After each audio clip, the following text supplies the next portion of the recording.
ओम नमः श्रीभ्यः। जय श्री ओम नमः श्रीभ्यः। ओम नमः श्रीभ्यः। ओम जय जय जय नमोस्तु नमोस्तु नमोस्तु।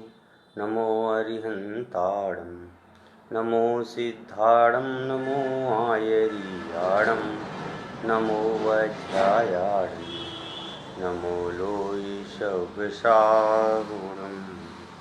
नमः समय साराय स्वानुभूत्या चकाशते चिस्वभावाय भावाय सर्वभावान्तरक्षते अनन्तधर्मणस्तत्त्वं पश्यन्ते प्रत्यगात्मनः अनेकान्तमयी मूर्ति नित्यमेव प्रकाशतम् बन्दित्वशौवसिद्धि ध्रुवं मलमणो भवं गतिं पत्ते वोच्छामि समय बाहुडे मृणमोषुध केवली भृंगम मृणमोषुध केवली भृंगम मृणमोषुध केवली भृंगम। कल हमने समय सार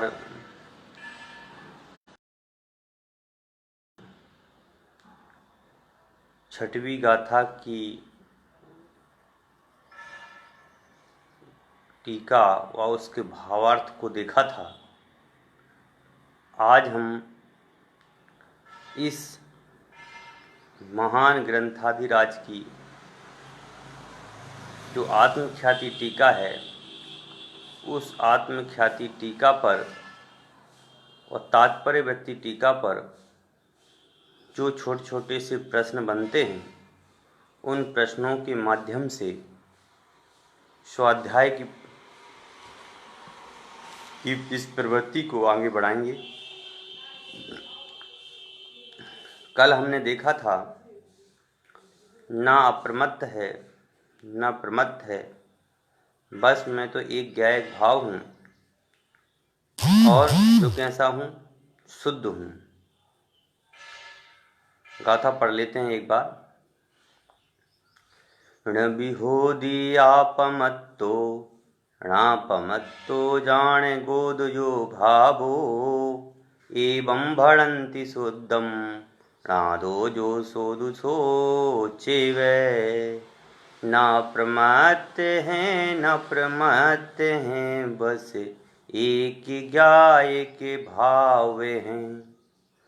इस भांति कहते शुद्ध पर ज्ञात वह तो वही है कि जो ज्ञायक भाव है वह अप्रमत्त भी नहीं है और प्रमत्त भी नहीं है, इस प्रकार से शुद्ध कहते हैं। और जो ज्ञायक रूप से ज्ञात हुआ वह तो वही है, अन्य कोई नहीं है, अतः वह ही ज्ञान है।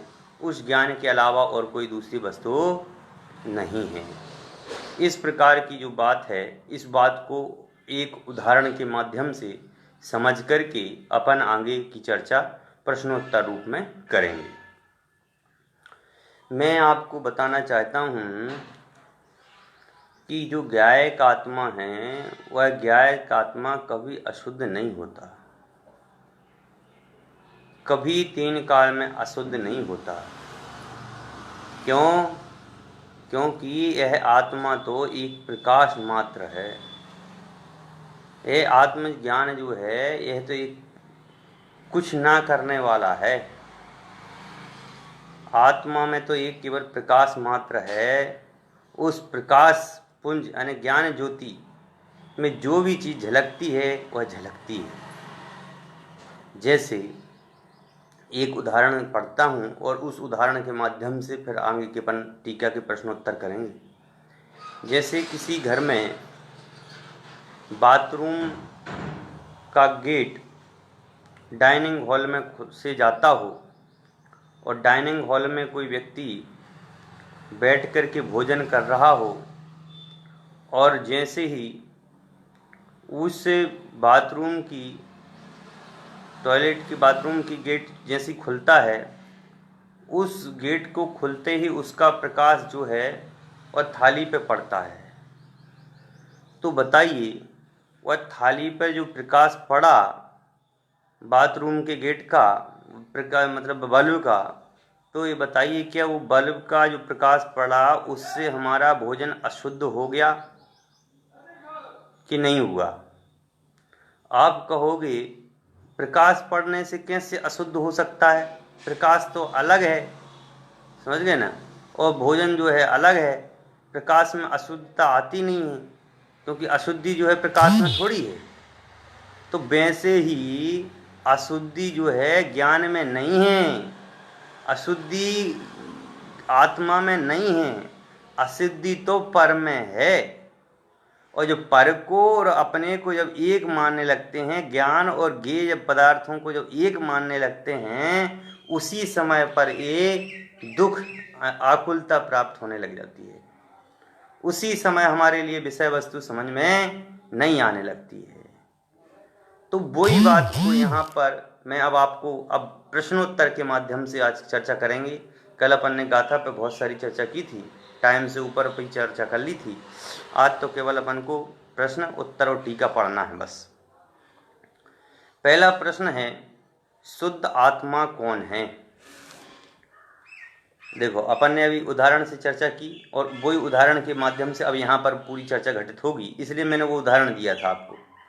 अब देखो, उन्होंने कहा जो प्रमत्त है ना अप्रमत्त है, वो कल वाली चर्चा आ रही पूरी कि ना तो जो प्रमत्त है, प्रमत्त का मतलब में ना तो जो प्रमाद वाला है और ना अप्रमाद वाला है, ना तो को जो छठवें गुण स्थान से नीचे वाले जीव हैं और ना तो छठवें गुण सातवें गुण स्थान से ऊपर वाले जीव हैं।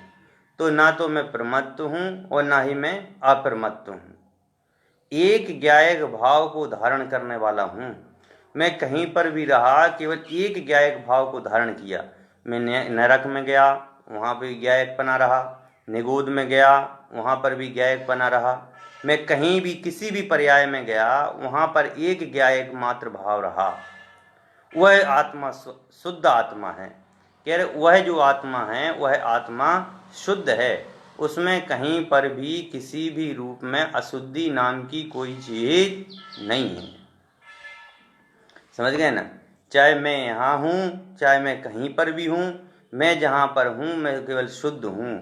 लेकिन इस शुद्धता के साथ जब यह अपन मानने लग जाते हैं कि यह शुद्धि जो है ये आत्मा की नहीं है, ये तो ज्ञेय की है, तो ज्ञेय कृत अशुद्ध शुद्धि को, ज्ञेय तो अशुद्ध है, अशुद्धि को अपन शुद्ध जब मानने लगते हैं, बस उसी समय जो है यह कर्मों का जो है उदय रूप में अवस्था में अपन लोग मानते हैं। बाकी कहते हैं कर्मों का उदय तो 1% भी नहीं है, कर्म तो हमारे हैं ही नहीं, क्या उदय क्या उपशम है? कर्म तो हमारा स्वरूप ही नहीं है, और जो हमारा स्वरूप नहीं है वो हमारे हो कैसे सकते हैं?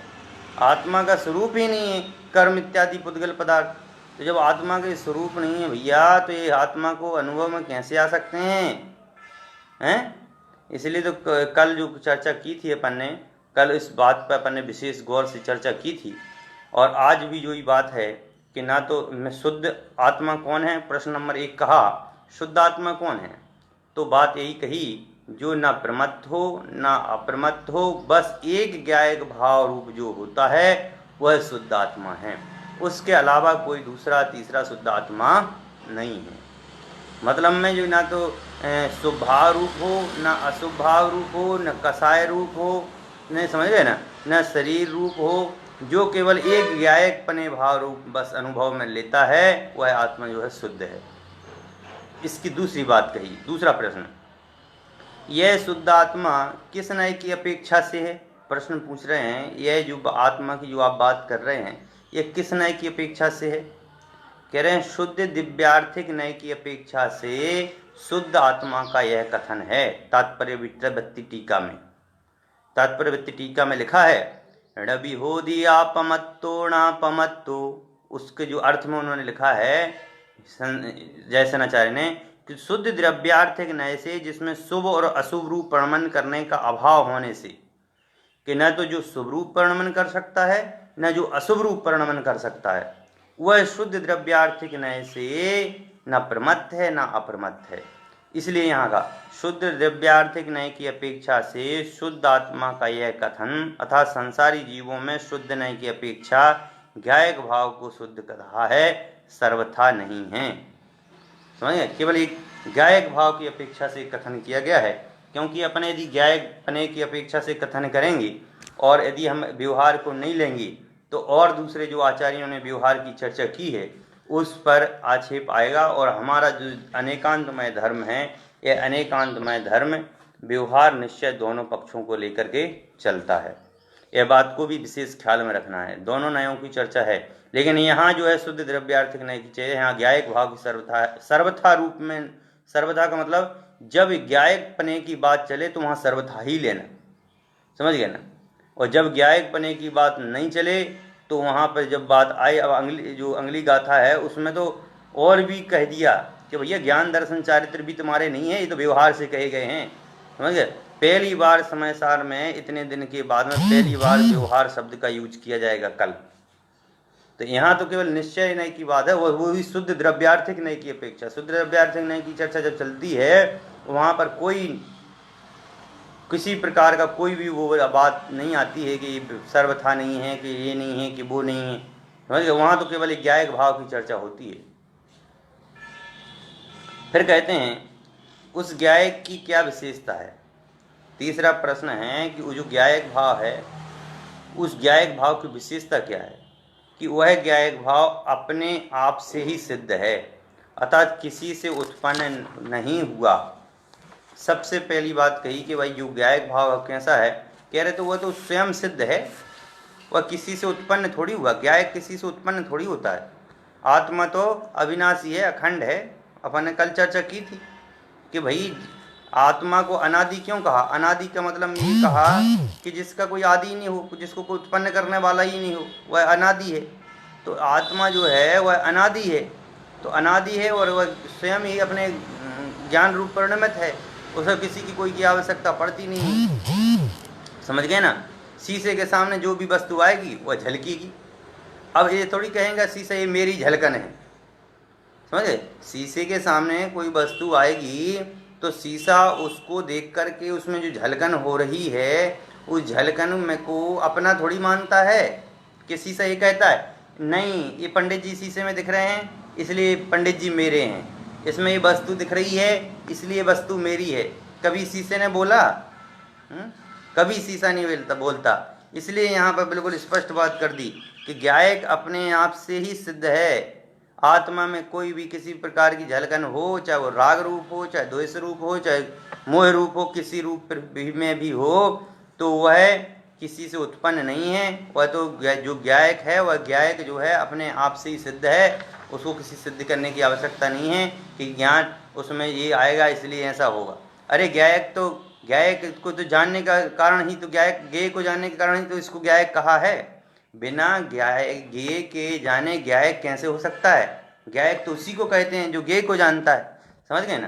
तो लेकिन ज्ञेय को जानने का अभिप्राय ये नहीं है कि उसमें राग बुद्धि करता हो, द्वेष बुद्धि करता हो। भैया ये ऐसा है कि आप हमारे ज्ञान में मत आइए, आप हमारे ज्ञान में आइए, समझ गए ना। अरे कहते हैं भैया ये तो ज्ञान की केवल झलकन है, ये ज्ञेय पदार्थ तो झलकन है, समझ गए ना हैं। और ज्ञेय झलकन में कई आते हैं, और ज्ञेय यदि नहीं झलकें, समझ गए ना, मतलब में जो ज्ञेय हैं वह ज्ञेय यदि नहीं आए तो ज्ञायक किस बात का। ज्ञान में तो मतलब ज्ञायक में ज्ञेय तो आएंगे ही आएंगे। अब आप कहोगे ज्ञेय आते हैं इसलिए बहुत दुख होता है, बहुत परेशानी होती है, ज्ञेय आ जाते हैं ज्ञान में बहुत दुख होती है। हमारे परिवार में ऐसा हो गया, आपको क्या पता भैया हैं। अरे क्या पता, तुम ज्ञायक हो, तीन काल में ज्ञायक रहे हो, तुम क्या तुम्हें दुख करना है। और तुम उन झलकन को अपना मानते हो इसलिए दुखी हो। केवल ज्ञानी हैं, केवल ज्ञानी के ज्ञान में कितने ज्ञेय झलकते हैं। अरे कितनी अशुद्ध पर्याय झलकती हैं। शुद्ध पर्याय की छोड़िए, हम तो अच्छा देखना पसंद करते हैं। अरे उनके ज्ञान में तो ऐसी पर्याय झलकती हैं जो आप देख नहीं सकते हैं। उनके ज्ञान में क्या नहीं झलकता है, लेकिन वो झलकन होने के बाद में भी वो ज्ञेय की झलकन है, वह ज्ञान की झलकन नहीं हो सकती, वह आत्मा की झलकन नहीं हो सकती। ये बात सिद्ध है। इसलिए दूसरी बात कही, स्वतः सिद्ध होने से यह अनादि अनंत है।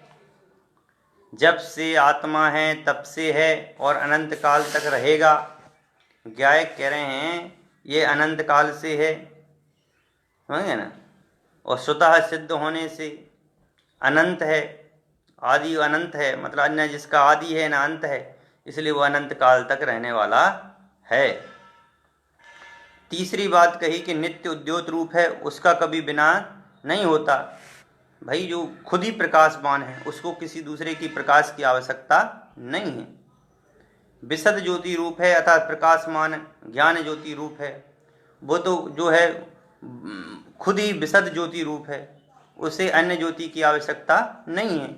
मतलब जैसे दीपक है, दीपक जो है वह दूसरों को तो ज्ञान का दूसरों को तो जानता ही है, लेकिन वो खुद को भी जानता है, समझ गए ना। दीपक जो लौ है वो किसकी है? दीपक की है।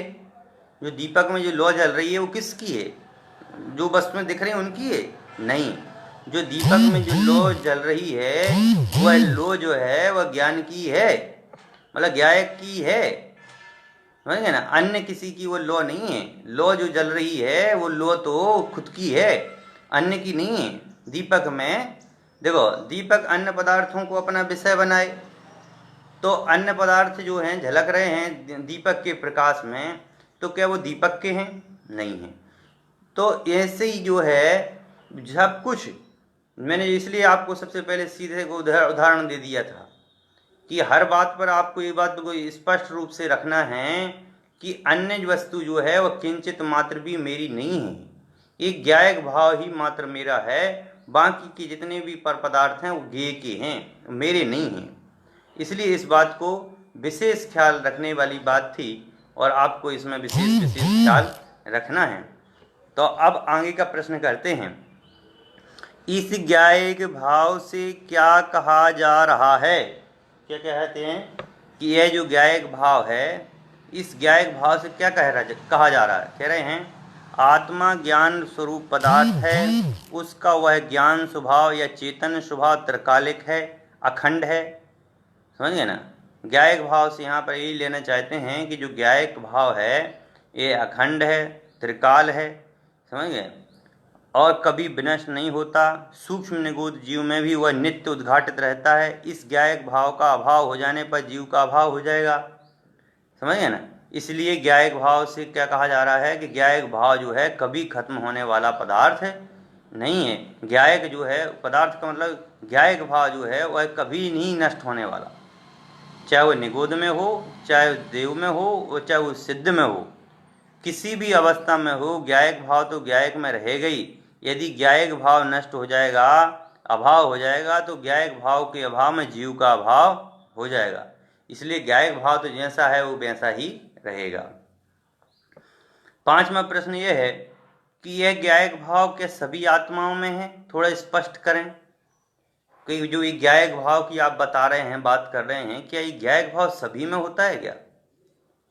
हाँ, तो अब देखो यहाँ जो बात आएगी मैं आपको पहले स्पष्ट कर देता हूँ। ज्ञायक भाव जो है सभी आत्माओं में है, अपना अपना ज्ञातापना जो का जो भाव है, ज्ञायक भाव जो है वह सभी द्रव्यों में, सभी आत्माओं में है, और सभी आत्माएं जो है अनंत हैं, और अनंत आत्माओं में अपना अपना ज्ञायकपना जो है अपना अपना है, अन्य किसी का नहीं है। तो अब इस बात को अब यहाँ पर स्पष्ट कर रहे हैं, यह ज्ञायक भाव सभी आत्माओं में स्वभाव से है, स्वभाव कभी नष्ट नहीं होता। इसी स्वभाव को द्रव्य दृष्टि से कहा जाता है, वह ज्ञायक शुद्ध कहलाता है। जब द्रव्य दृष्टि की बात फिर आ गई, और जब द्रव्य दृष्टि की बात आ गई तो ज्ञायक भाव की जो बात है, तो ज्ञायकपना जो है कह रहे हैं कि हर एक जीव द्रव्य में है।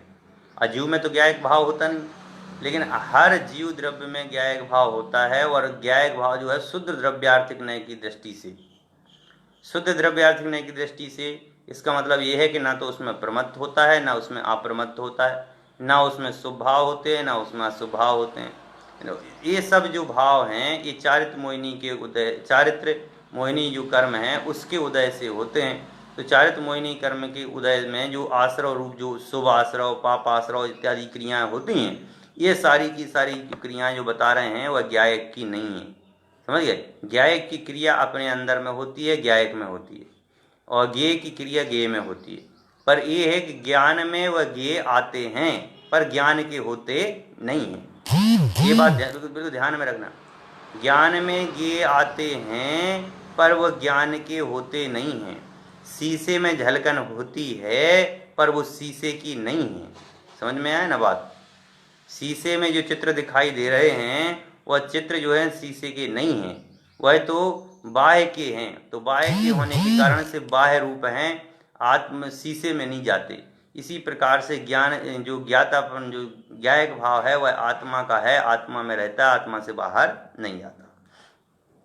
सूक्ष्म निगोद में जीव लब्ध्याक्षर नाम का शुद्ध ज्ञान होता है। लब्ध्याक्षर मतलब किंचित थोड़ा सा ज्ञान होता है, जो सर्व जगन्य ज्ञान कहलाता है। बिल्कुल मतलब में ज्ञान बहुत कम ज्ञान, सूक्ष्म निगोद में जीव को लब्ध अक्षर ज्ञान होता है, और वह ज्ञान इतना कम होता है कि उस ज्ञान को बहुत क्या कहें, सर्वजघन्य ज्ञान कहा जाता है। इतना अल्प होते हुए भी वह नित्युघाणम निरावरणम, नित्युघाणम निरावरणम, वह नित्योद्घाटित और निवारण कहा गया है।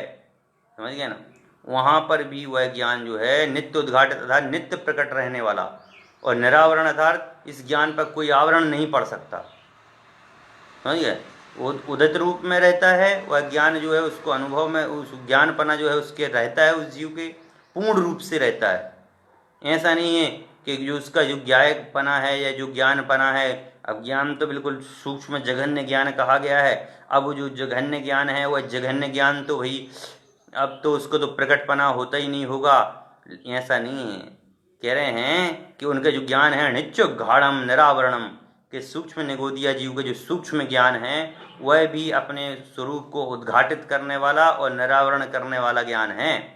अतः ज्ञान पर कोई आवरण नहीं पड़ सकता उसके, वह ज्ञान कभी ढक नहीं सकता, इसलिए यह सदा शुद्ध है। यदि इस ज्ञान पर आवरण आ जाए तो जीव का स्वरूप ही नष्ट हो जाए, ऐसा कभी होता नहीं है। कह रहे हैं यदि उस ज्ञायक पने पर यदि ऐसा प्रकार का आवरण आ जाए, ज्ञाता जो ज्ञायक भाव है, ज्ञायक भाव पर ऐसा आवरण आ जाए कि भाई इतना ज्ञान है उतना ज्ञायक भाव है, तो यदि इस प्रकार की यदि बात वहाँ पर आ जाए तो ये तो बहुत अनर्थ हो जाएगा।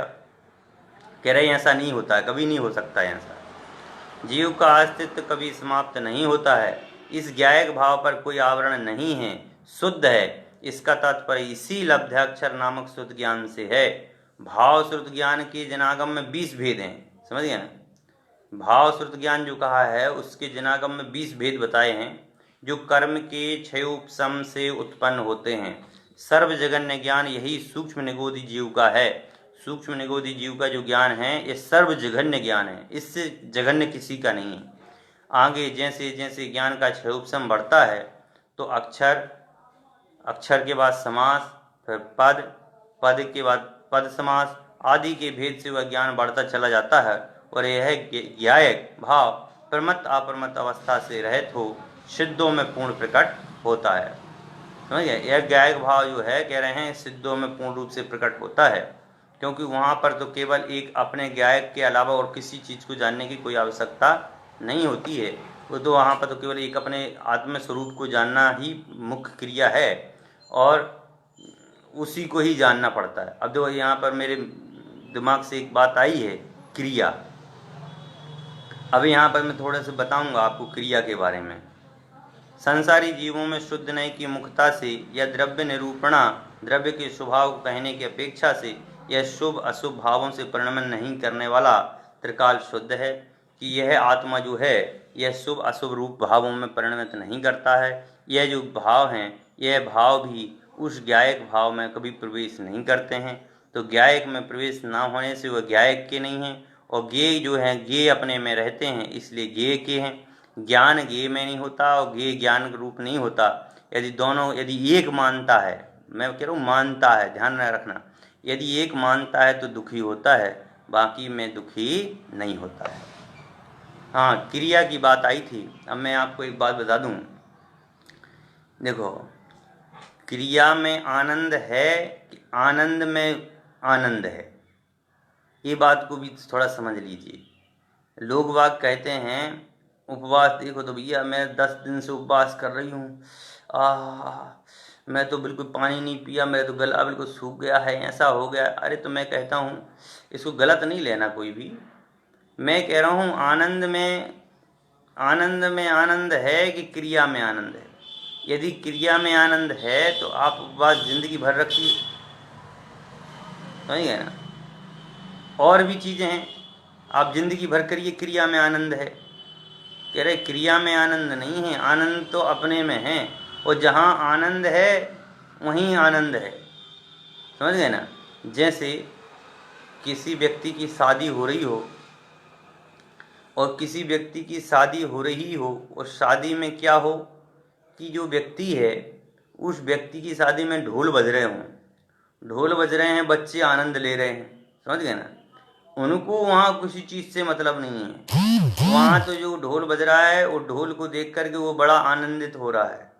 लेकिन एक बात बड़ी विचार नहीं है कि जब वह ढोल जब बज रहा है उस समय दूल्हा जो घोड़े पर बैठा हुआ है उसको कहाँ आनंद दिखाई दे रहा है, उसके साथ चल रहे दोस्तों में आनंद दिखाई दे रहा है, या जो बारात चल रही उसमें आनंद दिखाई दे रहा है, या घर जो मिठाई पकवान बना है उसमें आनंद दिखाई दे रहा है। उसका आनंद तो कहीं और ही है। तो ऐसे यहाँ पर बता रहे हैं कि क्रिया तो होती है, पर जहाँ आनंद हो वहाँ क्रिया सार्थक है, नहीं तो आनंद नहीं हो तो क्रिया बेकार है। भाई उपवास आप कर रहे हो और वहाँ आनंद नहीं है तो फिर क्या मतलब है। उपवास में भी आनंद हो तो वह उपवास सार्थक है। ऐसे ही शादी हुई है, शादी हो रही है तो ढोल बाजे नगाड़ों में आनंद नहीं है। जो दूल्हा घोड़े पे बैठा है उसको तो कहीं और आनंद दिखाई दे रहा है। इसका मतलब ये है कि उसको तो अपने उस दुल्हन दिखाई दे रही है, उसमें वह उसको आनंद मान रहा है, समझ गए ना। दूसरा उदाहरण देखिए, जैसे किसी की शादी हुई और शादी में दहेज रूप में 20 लाख रुपए मिले, ठीक है ना। अब ये बताइए उसको जो दूल्हा है उस दूल्हे को आनंद कहाँ दिखाई दे रहा है, पैसे में आनंद दिखाई दे रहा है कि पत्नी में आनंद दिखाई दे रहा है, समझ गए ना। तो आप ये कहेंगे भैया वो पैसे में आनंद है वहाँ, समझ गए ना। तो इसका मतलब ये है कि जहाँ आनंद हो वहीं सार्थकता है। आत्मा में यदि आनंद है तो वो ही बढ़िया है। आप उपवास कर रहे हैं, आकुलता रूप में प्रवर्तन कर रहे हैं, आनंद मान ही नहीं रहे हैं। भाई विधान किया तो पहले दिन तो बड़ा मजा आया, और दूसरे दिन से क्या करने लगे, पेज गिनने लग गए। अरे भाई माइक वाले भैया से बोल रहे जल्दी जल्दी पढ़ो भैया, हमें 12 बज गए यार, आज तो खत्म हो जाना चाहिए था अभी तक तो, और देख रहे हैं बार बार। बताइए वहाँ आनंद है। कह रहे हैं कि जहाँ आनंद है वहाँ क्रिया में भी आनंद आता है, और जहाँ केवल क्रिया है वहाँ आनंद हो ये बात जरूरी नहीं है। इसलिए जहाँ आनंद हो वो क्रियापन को करनी चाहिए, समझ गए ना। तो ऐसे यहाँ पर है। तो क्या इस ज्ञायक भाव को शुद्ध क्यों कहा है भाई, ये ज्ञायक भाव जो है इसको शुद्ध क्यों कहा। यह ज्ञायक भाव अन्य सभी द्रव्यों के भावों से भिन्न रूप से सेवित हुआ शुद्ध ऐसा कहा जाता है, समझ गए ना। कि यह किसी द्रव्य से मिला हुआ नहीं है, जो द्रव्य अपने में रहता है वह द्रव्य जो है शुद्ध है, और वह शुद्ध द्रव्य जो है इसलिए उसको शुद्ध कहा। और साथ में क्या है कि इसमें चेतनता नाम का गुण है, समझ गए ना, इसलिए सर्वोत्कृष्ट भी है। कौन इसे शुद्ध कहते हैं, जो शुद्ध नय का अवलंबन लेते हैं वे सब ज्ञायक भाव को शुद्ध कहते हैं। जो शुद्ध नय का अवलंबन नहीं लेंगे वो तो ये कहेंगे कि ये तो फालतू की बात है, आत्मा में तो राग होता है, द्वेष होता है, मोह होता है, आत्मा खाता है, पीता है, सोता है, नाचता है, आत्मा के बिना तो कुछ होता ही नहीं है, समझ गए ना। बिना आत्मा के तो कैसे क्या कुछ होगा, मतलब ऐसी जो बात करते हैं उसके लिए यहाँ पर बता रहे हैं कि भैया जो शुद्ध नय का अवलंबन लेते हैं वे ही इस ज्ञायक भाव को शुद्ध कहते हैं। जिनको ने आज तक शुद्धता का अवलंबन लिया ही नहीं है, भाई जिसने आज तक शुद्ध परिचिदाणु भूदा वाली बात है, जिसने आज तक 5 इंद्रिय के विषय भोगों में ही सुख माना हो, उसको ज्ञायक आत्मा का अनुभव कैसे होगा, उसको ज्ञायक आत्मा के अनुभव की बात समझ में कैसे आएगी। जिसने यह विषय कभी सुना ही नहीं हो उसको यह एकत्व भक्त आत्मा कैसे समझ में आएगा। तो वही बात है यहाँ कि वह ज्ञायक भाव प्रमत्त और अप्रमत्त क्यों नहीं होता। कह रहे हैं कि जो वह ज्ञायक भाव है वह कभी प्रमत्त रूप में अप्रमत्त रूप में क्यों नहीं होता। तो कह रहे हैं संसार अवस्था में अनादि बंद पर्याय की अपेक्षा से कर्म पुद्गलों के साथ दूध और जल की तरह एकमेक होने पर भी द्रव्य के स्वभाव की अपेक्षा से भिन्न रूप परिणमन नहीं होता है, इसलिए वह प्रमत्त भी नहीं है और अप्रमत्त भी नहीं है। इससे स्पष्ट है कि ज्ञायक भाव जो कहा है वह द्रव्य स्वभाव की अपेक्षा से है। चेतन स्वभाव वाला ज्ञायक जीव अचेतन रूप नहीं है। यह तात्पर्य है कि भाई वह अचेतन रूप नहीं है, वह तो चेतन रूप पदार्थ है और अपने ज्ञातापना रूप में भाव में रहता है। 9वां प्रश्न है कि आत्मा ज्ञायक है तो ज्ञेय के द्वारा ज्ञेयाकार हो जाने से ज्ञायक भाव में अशुद्धता होनी चाहिए। समझ गए ना, ये बात आ गई ना। आज अभी जो स्टार्टिंग में मैंने बताई थी कि भाई आत्मा तो ज्ञायक है और ज्ञेय के द्वारा ज्ञेयाकार होने पर अशुद्ध हो जाना चाहिए। अशुद्ध क्यों नहीं होती है? तो कहते हैं नहीं, जैसे जलने योग्य दाह है, में जलने योग्य पदार्थ ईंधन के दो आकार की अग्नि होती है कि जैसे कि कंडे को अपन ने जलाया तो कंडे रूप जो अग्नि है, इसलिए अग्नि को दहन कहते हैं। जो अग्नि जल रही है उसको क्या कहते हैं? दहन कहते हैं। किंतु अग्नि तो अग्नि ही है, ईंधन अग्नि नहीं है। ईंधन अग्नि कैसे हो सकता है? समझ गए? जैसे यहाँ प्रश्न है कि आत्मा ज्ञायक है तो ज्ञेय के द्वारा ज्ञेयकार हो जाने से ज्ञायक भाव में अशुद्धि होना चाहिए।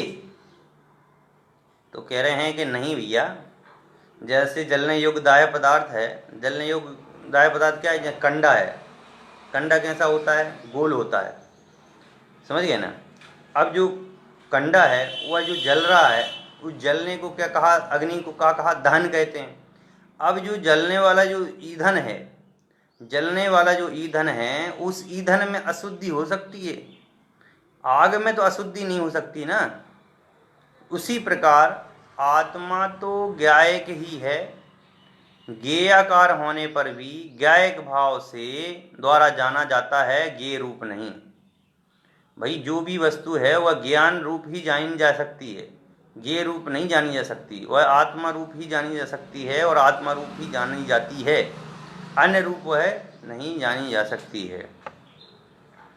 फिर प्रश्न किया, क्या कर्ता कर्म की अपेक्षा से ज्ञायक करता है और ज्ञेय कर्म है?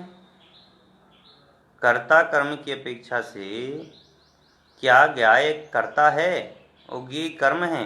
ऐसा कर्ता कर्म संबंध घटित नहीं होता है। हो सकता है। यहाँ अभेद विवक्षा से कथन है, यहाँ भेद किए नहीं जा रहा ना। यहाँ तो एक ज्ञायक भाव की चर्चा है। अभेद विवक्षा से कर्ता तो आप ज्ञायक और कर्म को अपने को जानना, ये दोनों एक आत्मा ही है। भाई जो कर्म जो अपने को जानना है वह ज्ञायक का भाव है और अपने रूप जो जानना वह आत्मा का स्वभाव है। तो दोनों एक ही हैं, अन्य नहीं है। जैसे दीपक अपने स्वरूप से प्रकाशन की दशा में अन्य पदार्थों को प्रकाशित करता है, किंतु लौ के प्रकाश की दशा में दीपक ही है, अन्य कुछ नहीं है। इसी तरह ज्ञायक आत्मा स्वयं ही करता है और कर्म में अभिन्न होने से ज्ञायक ही है, कर्म में अलग से नहीं है। ज्ञायक में जो कर्म घटित हो रहा है वो कर्म अलग से नहीं है, इसलिए वो ज्ञायक ही है। इस प्रकार से अपन ने बात पढ़ी। अब जो है 11वां प्रश्न है, पंडित जयचंद जी की हिंदी टीका जो भाषा वचनिका के रूप में प्रचलित है, उस हिंदी टीका के भावार्थ की भाषा तो इस प्रकार है। क्या है? अशुद्धता परद्रव्य के संयोग से आती है। ये मैंने आपको पहले ही सिद्ध कर दिया कि जो अशुद्धता आती है वह अशुद्धता पर के संयोग से आती है। अकेले एक द्रव्य में रहने से अशुद्धता नहीं आती। वहाँ मूल द्रव्य तो अन्य द्रव्य रूप होता ही नहीं। और जो मूल द्रव्य है वह अन्य द्रव्य रूप तो होता ही नहीं। जो आत्मा है वह आत्मा रूप ही रहता है, ज्ञायक पने रूप रहता है, इसलिए वहाँ पर कोई अशुद्धता तो है नहीं। पर द्रव्य के निमित्त से अवस्था कुछ मलिन हो जाती है, उस जगह द्रव्य दृष्टि से तो द्रव्य जो है वह वही है। भाई ज्ञायक जो है वह ज्ञायक रूप ही है और पर्याय दृष्टि से देखें तो वह मलिन ही दिखता है। भाई पर्याय रूप से देखते हैं तो मलिन दिखता है, यह राग देश आदि वाला, मोह इत्यादि करने वाला ऐसा दिखाई देता है। उसी तरह आत्मा का स्वभाव ज्ञायक मात्र है और उसकी अवस्था पुद्गल कर्म के निमित्त से रागादि रूप मलिन है, वह पर्याय है। उसकी दृष्टि से देखा जाए तब मलिन ही दिखता है। और द्रव्य दृष्टि से देखा जाए तो ज्ञायक जो है ज्ञायत्व रूप ही दिखाई देता है, कोई जड़त्व नहीं है। मतलब द्रव्य दृष्टि से देखें तो ज्ञायक जो है ज्ञायक रूप ही रहता है, और पर्याय दृष्टि से देखें तो राग देश आदि रूप दिखाई देती है। यहाँ पर द्रव्य दृष्टि को प्रधान कर कहा है। यहाँ पर द्रव्य दृष्टि ज्ञायकत्व भाव की बात की गई है कि न तो वह अप्रमत्त रूप है और न अप्रमत्त रूप है। प्रमत्त और अप्रमत्त तो जो है पर द्रव्य की पर्याय हैं, समझ गए ना। यह अशुद्धता द्रव्य दृष्टि में गौण है। द्रव्य दृष्टि शुद्ध है, इसलिए आत्मा ज्ञायक है, इस कारण उसे प्रमत्त अप्रमत्त नहीं कहा जा सकता है। इस प्रकार की बात की। दूसरी बात फिर इस कथन की एक एक पंक्ति पर विचार करते हैं मूल टीका के साथ। भावार्थ में दूसरी पंक्ति में लिखा है कि परद्रव्य के निमित्त से अथवा कुछ मलिन हो जाती है, समझ गए ना। ये बात को बिल्कुल शुद्ध है, स्पष्ट है कि ज्ञायक जब अपने द्रव्य रूप में रहता है तो वह कभी ज्ञायक भाव से अलग नहीं होता है, वह ज्ञायक ही रहता है, द्रव्य रूप से शुद्ध ही है। लेकिन यदि पर का संयोग, पर पदार्थों का संयोग यदि वहाँ पर हो जाता है तो वह मलिन दिखाई देता है, लेकिन होता नहीं है। शीशे में गंदगी दिखाई देती है लेकिन शीशा गंदा नहीं है। शीशे में आग दिखाई देती है तो इसका मतलब शीशे में आग नहीं लग गई है। इस बात को बिल्कुल स्पष्ट रूप से समझना है यहाँ, और वो यहाँ बात को स्पष्ट रूप से समझाने की कोशिश कर रहे हैं। हम पूछते हैं कि जिनागम में लिखा है कि द्रव्य पर द्रव्य के निमित्त से अवस्था कुछ मलिन हो जाती है। कुछ मलिन का क्या अर्थ है? कह रहे हैं कि परद्रव्य के संयोग से जो अवस्था है वह अवस्था तो कुछ मलिन हो जाती है, लेकिन ये मलिनता है क्या? कुछ मानो तो कहीं कहीं या थोड़ी सी या ऊपर से कुछ कुछ सी कही जाती है।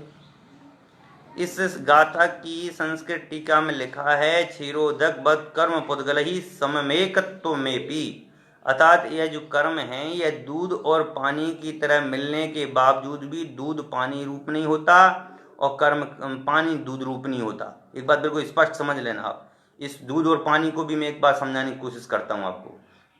हमारे पास में 1 लीटर दूध है। कितना दूध है? 1 लीटर दूध है। और यदि हमने उसमें 2 लीटर पानी मिला दिया तो दूध कितना हो गया? दूध कितना हो गया? 2 लीटर, 3 लीटर हो गया ना हैं? आप क्या कहोगे? दूध 3 लीटर हो गया। और 1 लीटर में ही यदि हमने 10 लीटर मिला दिया पानी तो क्या कहोगे भाई? इसको बहुत अच्छे से सार्थक रूप से समझने की आवश्यकता है। हम क्या मानते हैं कुछ और होता कुछ और है।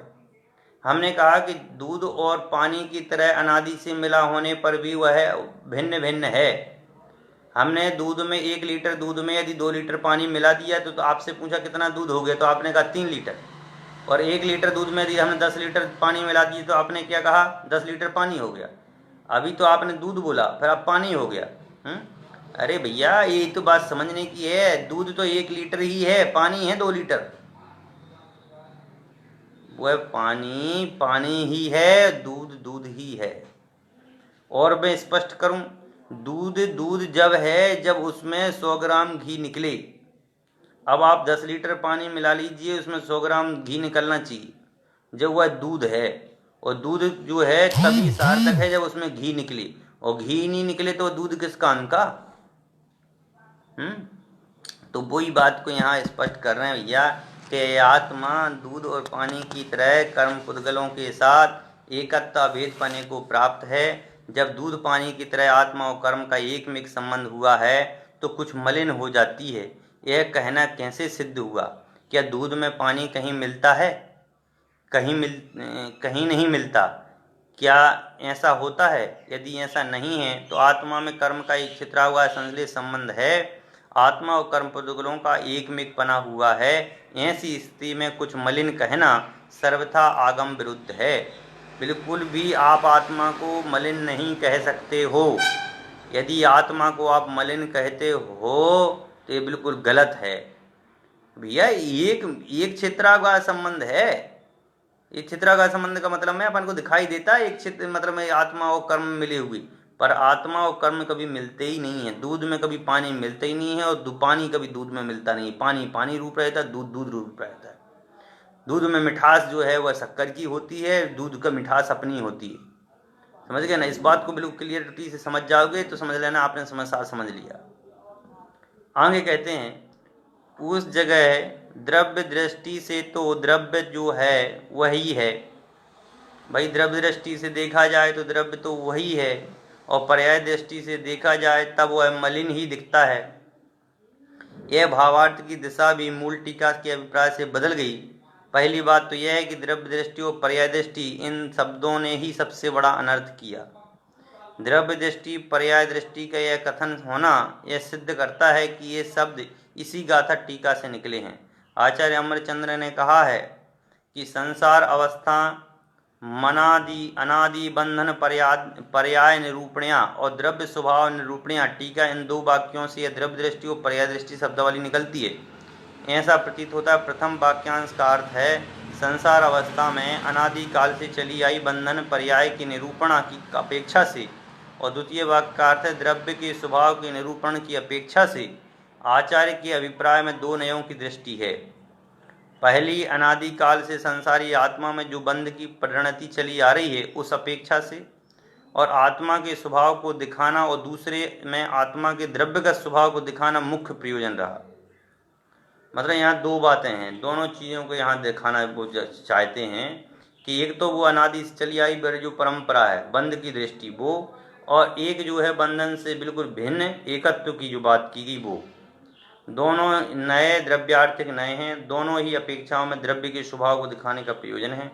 एक में पर्याय दिखाने और दूसरे में द्रव्य को दिखाने का प्रयोजन, दूसरे में द्रव्य को दिखाने का प्रयोजन नहीं है। देखो आलाप पद्धति में द्रव्यार्थिक नए के 10 भेदों में से 2 भेद आए हैं। तो इस प्रकार जो है कह रहे हैं कि कर्म उपाधि के साथ अशुद्ध द्रव्यार्थिक नए हैं। जैसे क्रोध आदि कर्म से उत्पन्न भाव वाला आत्मा है और आत्मा क्रोध आदि कर्म से उत्पन्न भाव वाला है, यह अशुद्ध द्रव्यार्थिक नय का विषय है। अशुद्ध द्रव्यार्थिक नय का मतलब में यही होता है कि राग आदि पर परिणति को अपना मान लेना, और राग आदि पर परिणति को जब यह अपना मान लेता है तो वहाँ अशुद्ध द्रव्यार्थिक नय कहलाता है। परंतु मूल रूप से जो द्रव्य है उस द्रव्य में कभी अशुद्धि आती ही नहीं है। समझ गए? वो शुद्ध द्रव्यार्थिक नय की बात है। परम भाव को ग्रहण करने वाले द्रव्यार्थिक नय की अपेक्षा आत्मा ज्ञान स्वरूप है। यह नय परम पारणिक भाव को बतलाता है। इस नय की दृष्टि से आत्मा का ज्ञान भाव भव्य अभव्य शुद्ध अशुद्ध के भेद से रहित है। परम पारमार्थिक दृष्टि की दृष्टि से यह जो आत्मा का जो स्वरूप है वह एकदम पवित्र है। इस प्रकार से आज अपन ने जो चर्चा की है वह चर्चा जो है, आज का समय तो हो गया है। अपन ने आज छठी गाथा के कुछ प्रश्नों की चर्चा की थी, और उसके बाद में जो है कल अपन इसी चर्चा को आगे बढ़ाते हुए सातवीं गाथा का प्रारंभ करेंगे, और जिसमें सातवीं गाथा की जो स्वरूप है उस स्वरूप की अपन चर्चा करेंगे। जब तक आप सभी अपने जो छठी गाथा का जो भाव है उस छठी गाथा के भाव को अपने में केंद्रित करें। यह माने क्या ये है ही कि जो ये गायकपना है, यह गायकपना जो है मेरा है, और इस गायकपने के अलावा मेरा एकमात्र भी किसी भी पर पदार्थ द्रव्य से कोई संबंध नहीं है। मेरे जो ज्ञेय झलक रहे हैं यह ज्ञेय मेरे नहीं हैं, यह तो केवल ज्ञान की हैं। समझ गए ना? अपन को कोई वस्तु दिखती है, वह दिखती है, उसका ज्ञान जो है हमें अपने में होता है, बिना ज्ञान के ज्ञेय ज्ञान में नहीं आते हैं। इस बात का भी स्पष्ट रूप से अपन को करना है। इस प्रकार आज अपन ने थोड़ा चर्चा की है। कल अपन सातवीं गाथा की चर्चा करेंगे, जिसमें बिल्कुल जिसको अपन शुद्ध मानते हैं उस शुद्ध को ही यहाँ पर अशुद्ध पने की रूप में देखेंगे और उसके रूप के स्वरूप की चर्चा करेंगे। आप सभी अपने स्वरूप में जाएं और अपने स्वरूप को समझने से भावना से नोवा नवोकार।